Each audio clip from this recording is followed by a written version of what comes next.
High বন্ধুরা, Amrita food recipe রান্নাঘরে আজকে দেখো লতি নিয়ে হাজির। এই যে লতি আর এই চিংড়ি মাছ দিয়ে আজকে একটা রেসিপি করছি। তো একটু একটু ডিফারেন্স হবে, সবাই তো মোটামুটি লতি করে, খায়, জানে কেমন হয়। তো এই যে আমি দেখতে পাচ্ছি কালো জিরে ফোড়ন দিয়ে পেঁয়াজটা ভাজছি। আর এরপরে আমি রসুন দিয়ে দেবো, টমেটো দিয়ে দেবো, তারপরে দিয়ে দেবো চিংড়ি আর নুন হলুদ আর মিষ্টি নিজেদের স্বাদ মতন, ঝালটাও নিজেদের মতন করেই, ব্যাস এইটুকুই।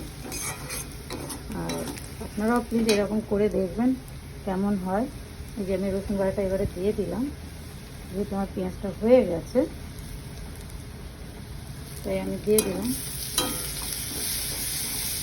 তো আমি টমেটোটাও দিয়ে দেবো।